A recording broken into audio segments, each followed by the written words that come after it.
Hi everybody, today is Friday, July 3rd, 2020, the day before the Red Bud National. Unfortunately, it was canceled, but I thought I would do a motocross video about my motocross collection, so we could at least think about Red Bud.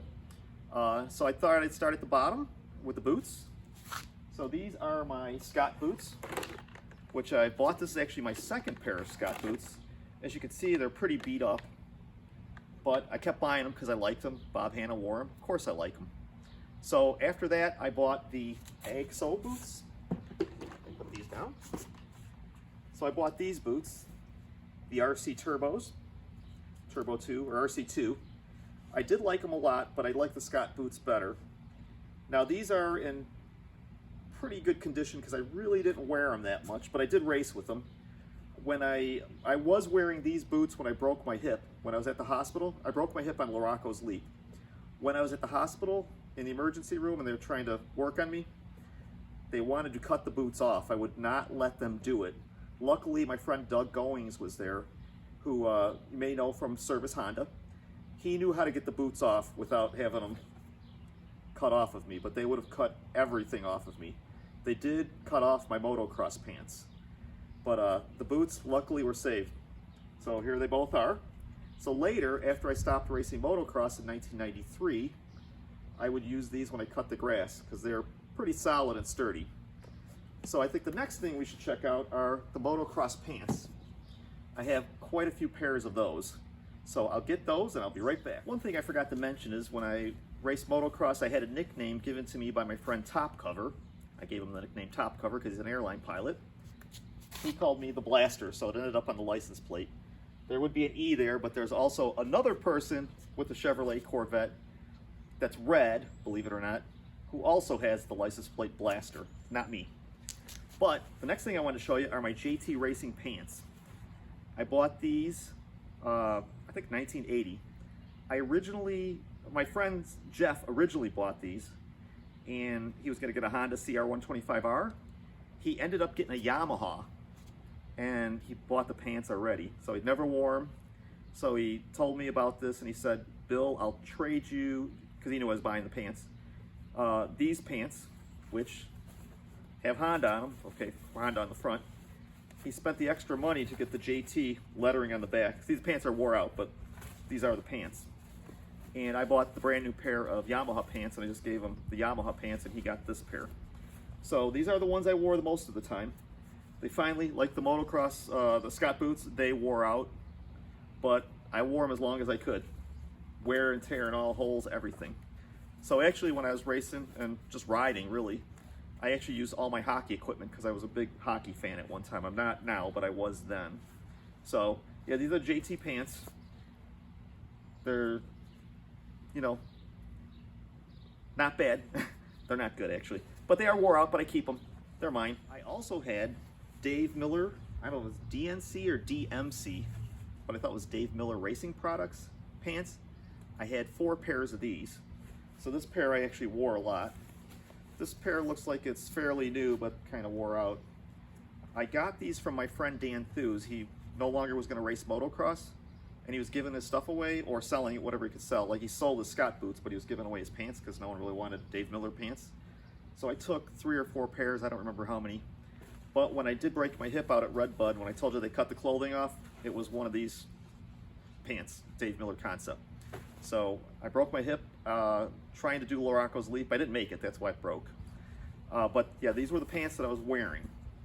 So I don't know what to tell you about them, but they weren't nearly as nice as the JTs, but they didn't wear out as much either. But they didn't have nice padding on them. The JT pants had much better padding. Knee pads were better. Everything was just better with the JT Racing products. So these were okay. Since I got them for free, you know, what can I say? But these were definitely not as good as JT Racing. So some of the stuff also left in my collection is my motocross jersey. I have 4 jerseys, 4 different ones actually. So this is a Honda Genuine Products jersey. I think I got this at Honda Yamaha Rokes. I'm not quite sure. But definitely this is manufactured by Honda. And I also had a JT Ventilator. It's kind of wore out like everything, plus it's probably 30 years old, 1980. 40 years old actually, do the math, 40. But I did wear this a lot. It definitely was helpful when you're getting hit with rocks, but that's all it would really do for you, is stop you from getting hit with dirt and rocks.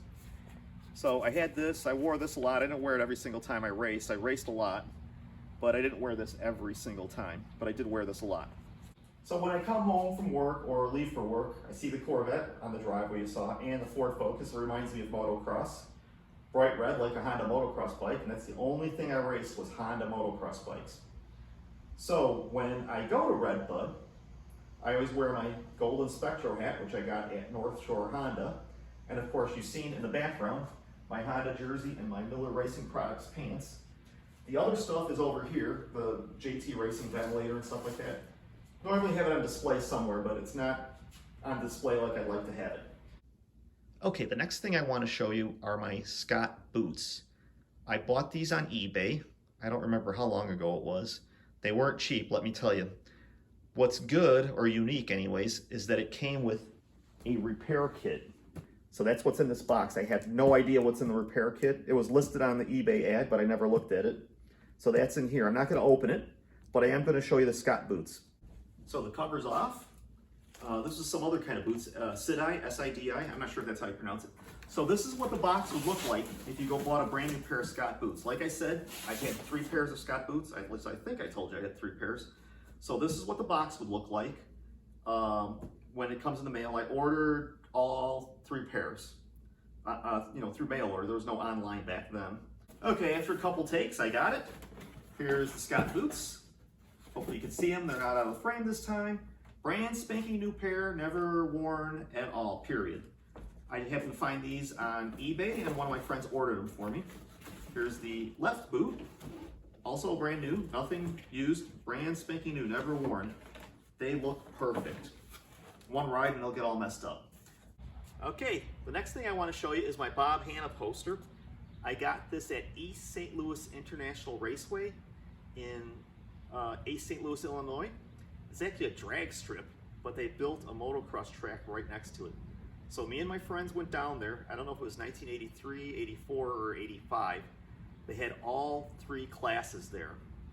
And there were not very many people there. It wasn't like Redbud, where the place was jam-packed. This did have a lot of people, but nothing like Redbud.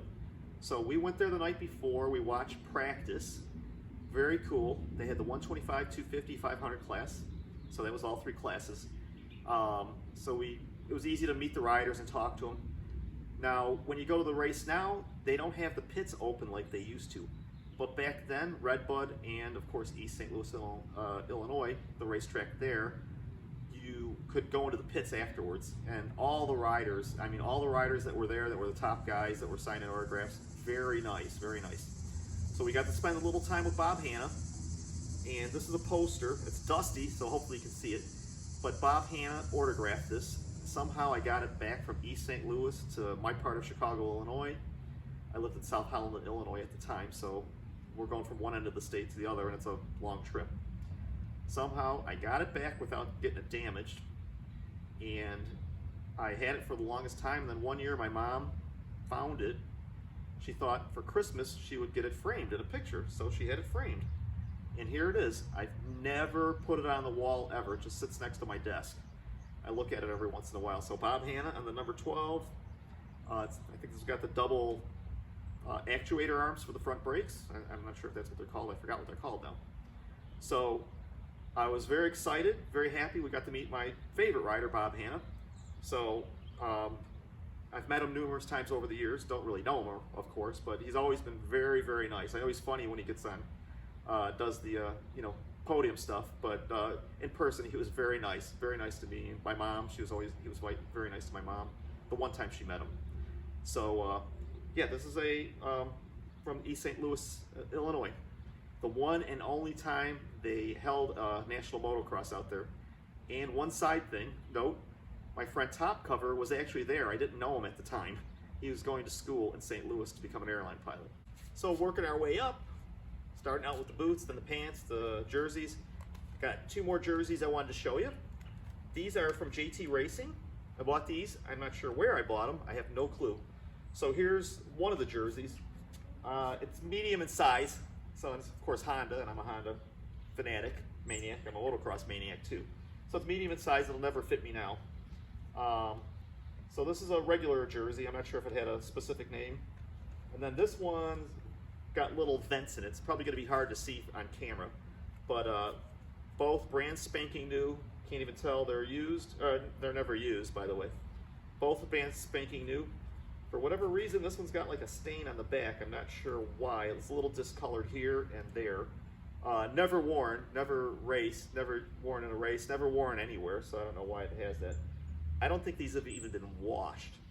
The very last thing I want to show you in my motocross collection, at least for this episode anyways, episode 1, is the box my Bell helmet came in. So I had a Bell RT helmet, so that's an open face helmet. I got this in 1977 from Honda of River Oaks. It was before they were Honda Yamaha of River Oaks. They were actually Honda, and they also sold Can-Am. Later they sold Yamaha, so that's when they became Honda Yamaha. So I bought this there, got this before I ever got the bike in 1978. And when I wasn't going to show you this, but when I seen it next to the Scot Boots on my shelf, I found the very first issue of Motocross Action that I ever got. So it's May 1980, and guess what? I'm a genuine motocross racer because I stole this episode, a magazine from one of my friends. So this is the very first issue of Motocross Action that I've ever owned. So you know I'm a genuine motocrosser from way back when, so 1980. So I became interested in dirt bikes in 1977, and by 78 I had a motocross bike. So yeah, here's the first episode. Thanks for watching. I'll have a couple more, show you the rest of my motocross collection. Probably be 2 more episodes, I think, maybe 3. So stay tuned, and I'll bring that to you later. We'll do some other stuff. Thanks. Bye. One last thing. If you want to contact me, you can reach me at mxtv@rocketmail.com. Thank you.